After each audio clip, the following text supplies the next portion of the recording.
Je regarde quasiment jamais l'Eurovision. Les premières Eurovision, il y a très longtemps, il y avait des chanteurs, des chanteuses. Pourquoi vous regardez pas l'Eurovision? Parce que c'est pro format. Voilà, c'est pro format, c'est le même truc, c'est de plus en plus. Je ne sais pas le définir. C'est du cirque. C'est du cirque, à part Slimane qui a vraiment bien chanté, qui aurait dû gagner, mais bon, c'est à part. Le Suisse qui a gagné, bah, c'est tant pis pour les Suisses, parce que la prochaine fois, c'est eux qui vont payer l'organisation. Et puis, j'étais quand même un petit peu... Tous les événements concernant la chanteuse israélienne m'ont secoué parce que c'était pas l'emplacement. Il y a déjà suffisamment d'endroits sur la planète, d'universités, où tous ceux qui veulent râler, gueuler, se manifester et dire ce qu'ils pensent peuvent y aller. L'Eurovision, c'était un peu trop. Donc Ségolène Royal, incroyable. La pauvre qui a tweeté, qui a fait un tweet en demandant même qu'il y ait une commission d'enquête sur qui finance, comment ça se passe, qu'on clarifie un petit peu tout ça parce que c'est devenu vraiment invraisemblable cette émission. Oui, le problème, c'est que Ségolène Royal est responsable de la dérive, justement, de cette politique. Donc, c'est bien de dénoncer aujourd'hui les conséquences de sa propre politique depuis 40 ans et puis de pleurer sur le lait renversé. Mais Ségolène Royal a tout fait depuis 40 ans pour pousser à cette dérive idéologique, du wokisme, etc. Oui, voilà, oui, elle est plus ministre des pôles maintenant, parce qu'elle est ministre des pôles. Oui, voilà. Des pingouins, mais non, elle même donc plus. maintenant, elle peut se permettre de le dire, mais enfin voilà, c'est un petit peu culotté de la part de Ségolène Royal. Mais c'est vrai que quand on voit ce que l'Eurovision aujourd'hui, c'est un concours qui est éminemment politique, mais tout aujourd'hui est politique, même les Jeux Olympiques. En fait, il n'y a plus d'espace, comme le disait, de respiration où les gens ne sont plus soumis à la propagande woke, d'extrême gauche. Et donc, en fait, le concours devient insupportable. Plus personne n'a envie de regarder l'Eurovision parce que les messages politiques derrière crèvent les yeux et les gens le voient très bien. Et sur Slimane, moi, j'aurais même pas souhaité qu'il gagne au vu des déclarations. Alors Slimane, c'était le candidat pour la France, voilà. Qui est arrivé 5e, je crois, c'est ça, ou 4e? Quatrième. Au vu des déclarations qu'il a tenues vis-à-vis de la France... Toi, t'as les dossiers, oui, c'est-à-dire qu'il avait expliqué, notamment vis-à-vis de l'affaire Naël, etc., que la France était un pays raciste. Donc bon, il est gentil, mais quand il représente la France pour après expliquer que la France est un pays raciste, je suis très content qu'il n'ait pas gagné, il ne le mérite pas. Jérémy, tu es la mémoire de ce plateau, tu retiens tout. Moi, je vais te dire, les chanteurs, ça dit souvent des conneries. Parce que moi, pour en avoir dit beaucoup, je vais quand même mettre ce qu'il a dit de côté. On va s'arrêter à l'Eurovision. Le reste, je pense que de lui-même, s'il a dit certaines choses qui aujourd'hui sont pas bien, il ne les redira plus la prochaine fois. Mais en fait, je pense que la perception des gens sur Cannes, c'est que c'est un milieu très élitiste, très entre-soi. Où en fait c'est beaucoup des copains, où on choisit des films politiques, encore une fois, où le politique a pris le pas sur tout, les sujets du moment, voilà, que ce soit, enfin tous les sujets dont on parlait, politiques, voilà, sociétaux. Les films sont sélectionnés souvent à cause de leur thème, et d'ailleurs, ça c'est Laurent qui pourra peut-être plus en parler, sur les financements par le CNC. C'est vrai que là aussi, c'est extrêmement politique. Il y a d'un côté le copinage et de l'autre côté les thèmes. Il y a des thèmes qui ne sont pas homologués et il y a des thèmes très politisés, toujours dans le même sens, qui évidemment recevront les subventions. La sélection, justement, Laurent sélection de Cannes. Ouais. C'est le président du jury qui va... c'est le délégué général. C'est le délégué général. Enfin, voilà, c'est toujours les mêmes, hein, c'est les copains. Mais en fait, ça, je dirais, c'est la vitrine de Cannes. Pour que les gens en parlent, pour que les médias en parlent. En fait, Cannes, c'est quoi avant tout? C'est un marché. Et en fait, Cannes, pour les gens qui bossent dans le cinéma, c'est avant tout un marché. C'est ça, comme le Midem. C'est comme le Midem. Exactement, c'est la même chose. Donc voilà, il y a beaucoup de business. C'est un marché, c'est formidable. C'est pour ça qu'il y a beaucoup de pognon aussi, évidemment. Vous n'y avez jamais été à Cannes, vous, pendant le festival? Non, j'irai jamais, ça ne m'intéresse pas. Ouais. Parce que c'est un marché de professionnels et c'est pas mon univers. Non, mais du cinéma. Les dérives du cinéma, elles sont pas loin d'être les mêmes que les dérives, je pense, du milieu musical. Non, ça fait... l'affaire Weinstein, la drogue, toutes ces... Il faut arrêter de découvrir des choses que tout le monde disait et plein de gens disaient on savait, mais si on l'ouvrait, on se faisait virer. Donc les gros porcs, il y en a toujours eu. Hélas, les combines à la noire... Dans la musique aussi, il y en avait beaucoup. Il y en a eu beaucoup, j'en sais rien. C'est-à-dire que si j'avais vu, je dirais je balance tout de suite. Non.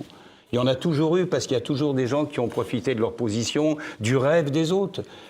Chanter pour une chanteuse, un chanteur, c'est important. Faire du cinéma, il y a plein de gens qui voudraient faire du cinéma. Donc, il y a ceux qui ont la possibilité d'user de ça pour arriver à des fins sexuelles dégueulasses. Bon, bah, c'est comme ça. Est-ce que c'est bien? Non. Si on peut en balancer quelques-uns, tant mieux. Mais il faut faire attention. Il ne faut pas balancer n'importe qui, n'importe quoi, parce que la voisine de la cousine du machin a dit. Hein. Justement, qu'est-ce qu'il faut en attendre, comme on le disait là dans l'introduction d'Arnaud Soyer, de ces élections européennes, d'après vous? Très sincèrement, je pense qu'on va avoir de grosses surprises. Parce qu'il se passe quelque chose sous la surface de l'eau. La surface, vous faites tous partie des choses qui se passent sous la surface.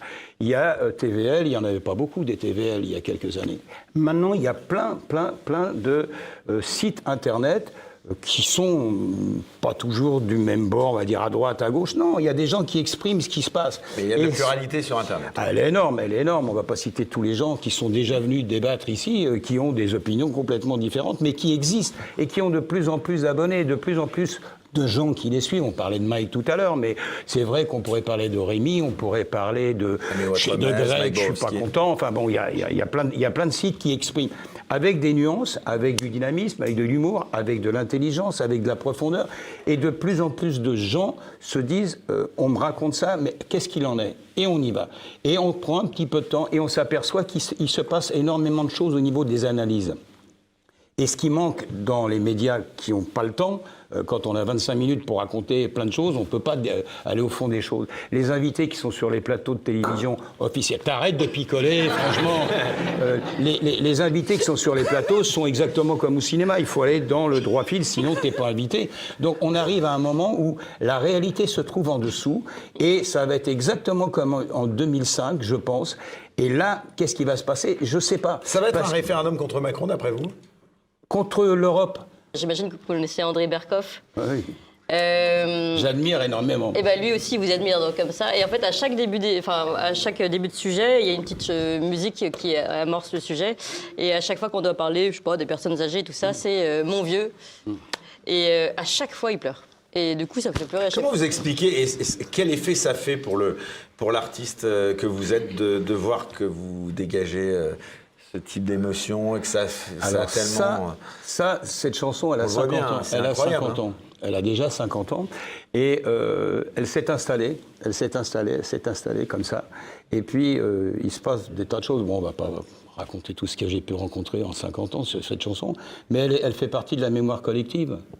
Moi, j'existe plus, elle m'appartient plus, cette chanson. Elle appartient et elle vous survivra, exactement. Bah oui, non, mais de toute façon, c'est le fantasme de tout chanteur ou de chanteuse d'avoir une ou deux chansons qui un jour va être chantée, mais on dit, c'est qui la chante? Parce que ça commence, les jeunes générations. Mon vieux, c'est qui? Ah ouais, ils l'ont chanté chez Goldman, tu vois. Bichard, on ne sait pas qui c'est, mais c'est pas gênant, ça. C'est pas gênant. Bon, alors...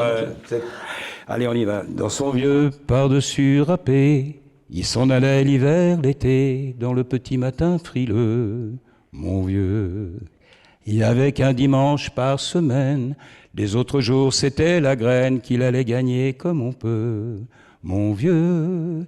L'été on allait voir la mer, tu vois c'était pas la misère, c'était pas non plus le paradis, eh oui, tant pis, dire que j'ai passé des années à côté de lui sans le regarder, on a à peine ouvert les yeux, nous deux.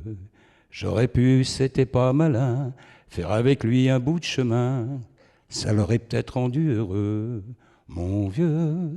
Mais quand on a juste 15 ans, on n'a pas le cœur assez grand pour y loger toutes ces choses-là. Tu vois, maintenant qu'il est loin d'ici, en pensant à tout ça, je me dis, j'aimerais bien qu'il soit près de moi, papa. Bravo.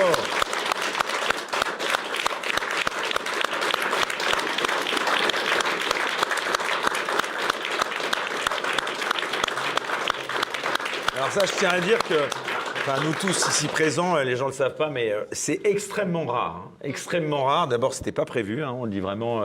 Voilà, on l'a fait comme ça. On a décidé de voilà. Et puis vous avez tout de suite voilà, accepter. C'est très rare, voilà, qu'on puisse. Elle est presque encore plus belle comme ça, a cappella, je trouve. Plus touchante. Alors, Clémence, il y a vraiment, je vais poser le micro, il y a vraiment une chose que j'ai constatée sur les années, c'est qu'il y avait une orchestration, il y avait plein de choses au début. Et maintenant, sur scène, il n'y a quasiment rien, il y a juste une guitare. Et il n'y aurait rien, ça serait pareil. Je crois que les mots se suffisent à eux-mêmes. D'ailleurs, on disait dans l'introduction, la chanson que Mon Vieux, la musique est de Jean Ferrat, et il y avait un premier texte qui avait été fait par Michel Senlis 10 ans avant. Et j'ai remanié, j'ai refait, et on a fait cette chanson, voilà.